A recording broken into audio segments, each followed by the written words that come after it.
وفا وائس کے معزز ناظرین السلام علیکم۔ ہم آج کی اس حیرت انگیز کہانی میں اسلامی تاریخ کے سب سے پیارے پیغمبروں میں سے ایک حضرت یوسف علیہ السلام اور ان کے وفادار ساتھی مالک بن زغر کے ساتھ قدیم سرزمین مصر میں ایک سنسنی خیز مہم جوئی کا آغاز کرنے جا رہے ہیں۔ آزمائشوں، مصیبتوں اور فاتحانہ لمحات سے پردہ اٹھانے کے لیے کوشش کریں گے جنہوں نے ان کے ناقابل فراموش سفر کو ایک نیا رخ دیا۔ بسم اللہ الرحمن الرحیم۔ جب مالک بن زغر کا قافلہ حضرت یوسف علیہ السلام کو ساتھ لے کر کنعان سے مصر کی طرف چل پڑا تو قبل اس کے کہ وہ قافلہ مصر پہنچے وہاں یہ خبر ہو گئی کہ آج جو قافلہ مالک بن زغر کا آ رہا ہے اس میں مالک بن زغر ایسا غلام عبرانی لا رہا ہے کہ اس کی خوبصورتی اور حسن و جمال لاسانی ہے اور زمین پر نہ ایسا آج تک ہے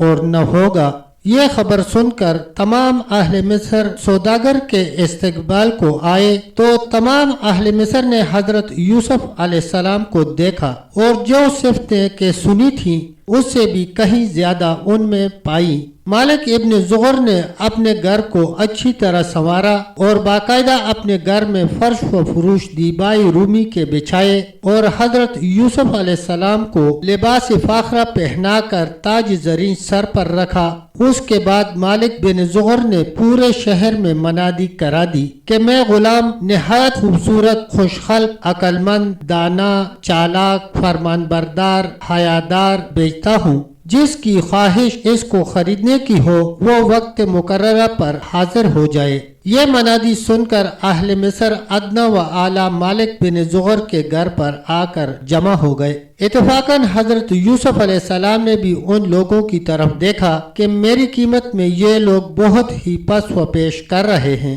اور حضرت یوسف علیہ السلام نے اس وقت اپنے دل میں خیال کیا کہ یہ مالک بیچنے میں میرے عجب خطا میں پڑا ہے کہ اس دن میرے بھائیوں کے ہاتھ سے جو اصل قیمت میری ان سب کو معلوم تھی 9 درہم کو مول خریدا تھا اور آج مجھ کو کوئی نہیں پہچانتا ہے، کیوں نہیں یہ مجھ کو 50 درہم میں بیچتا، اور یہ قیمت حضرت یوسف علیہ السلام نے اپنی انکساری سے ٹھہرائی۔ تب اللہ تعالیٰ کی طرف سے الہام ہوا کہ اے یوسف، تو نے ایک روز آئینہ میں اپنی شکل و صورت دیکھ کر فخر سے اپنی قیمت کا آپ ہی مول زیادہ خیال کیا تھا اور آج نہایت عجز و انکساری سے اپنی قیمت کم کی، اور اسی وجہ سے اب تجھ پر فضل خدا ہوا، اور اب تو دیکھ کہ تیری قیمت کس قدر زیادہ ہوتی ہے اور تجھ پر کتنا فضل خدا ہوتا ہے۔ مالک بن زغر نے حضرت یوسف علیہ السلام کو لباس فاخرہ پہنا کر کرسی پر بٹھا دیا اور لوگوں کی طرف مخاطب ہو کر حضرت یوسف علیہ السلام کے حسن اور خوبیاں بیان کرنے لگے۔ اس پر حضرت یوسف علیہ السلام نے کچھ کہا۔ ان کی بات سن کر تمام دلالوں نے کہا چپ رہیے، ایسا مت کہو، اگر لوگ سنیں گے تو وہ خریدنے سے انکار کر دیں گے۔ پھر اس کے بعد پکار لگائی گئی کہ 1000 بدرس اشرفی اس غلام کی قیمت ہے، کیا کوئی اس کو خریدنے کے واسطے تیار؟ اور لغت میں بدرہ کہتے ہیں ایک ہتھیلی کو، جس میں 1000 درہم بھی ہوتے ہیں اور 10,000 درہم بھی ہوتے ہیں اور 7000 دینار کو بھی کہتے ہیں۔ اور اب آپ حضرات خود ہی گن لیجئے کہ کتنی قیمت ہوئی، اور ساتھ ہی یہ بھی کہا گیا 7000 عقد مروارید اور 1000 جامہ اطلس رومی اور 1000 قصب یعنی مصری جامہ اور 1000 اونٹ بغدادی اور 1000 گھوڑے عربی معازین و لگام زرین کے اور 1000 لونڈیاں رومی اور 1000 غلام خطامی اور 1000 شمشیر چاہیے۔ جب یہ قیمت ٹھہری تو جتنے خریدار تھے سب کے سب چپ رہے۔ عزیز مصر نے جو بادشاہ مصر کا مختار کل تھا اس نے دگنی قیمت ادا کر کے حضرت یوسف علیہ السلام کو لے لیا اور اپنے محل میں لے جا کر زلیخا کے حوالے کر دیا، اور اس نے زلیخا سے کہا میں نے یوسف علیہ السلام کو بہت بڑی قیمت دے کر خریدا ہے، تم اس کو اچھی طرح سے رکھنا اور بطور فرزند کے پیار و خدمت کیجیے۔ غلام کے طور پر نہ رکھنا، جیسا کہ اللہ تعالیٰ نے فرمایا اور کہا جس نے خرید کیا اس کو مصر سے اپنی عورت کو ابرو سے رکھ، اس کو شاید یہ ہمارے کام آوے یا ہم اس کو اپنا بیٹا بنا لیں۔ جب یوسف علیہ السلام کو زلیخا نے دیکھا تو ایسی فریفتہ ہو گئی کہ ایک دم آنکھوں سے جدا نہ کرتی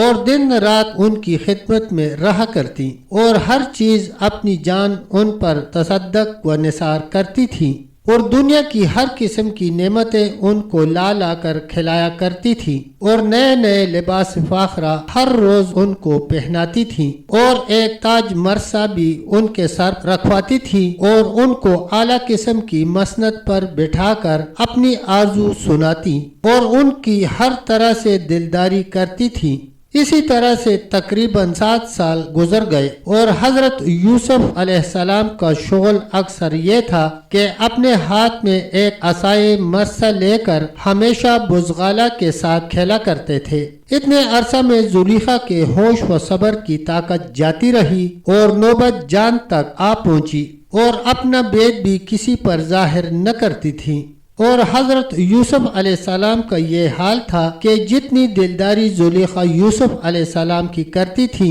لیکن وہ زلیخا کی طرف کچھ بھی التفات نہ کرتے تھے۔ جب کبھی زلیخا اپنی غرض کی باتیں حضرت یوسف علیہ السلام سے کرتی تھی تو وہ اس کا کوئی جواب نہ دیتے تھے۔ اس حالت میں حضرت یوسف علیہ السلام زلیخا کے پاس تقریباً 7 برس رہے، لیکن باوجود اتنی قربت کے انہوں نے کسی بھی فعل شنی کا خیال نہ کیا اور ہمیشہ اس سے باز رہے۔ زلیخا اپنی پوری کوشش برابر کرتی رہی لیکن اپنے ناپاک ارادے میں کبھی کامیاب نہ ہو سکی۔ زلیخا ہر تدبیر سے تنگ آ گئی اور کوئی تدبیر کارگر ثابت نہ ہوئی اور اس فکر میں زلیخا دن رات ناڈال رہنے لگی۔ پیارے دوستو، تب تک اتنا ہی، ملتے ہیں انشاءاللہ ایک اگلی ویڈیو کے ساتھ۔ تب تک کے لیے اللہ حافظ، اللہ نگہبان۔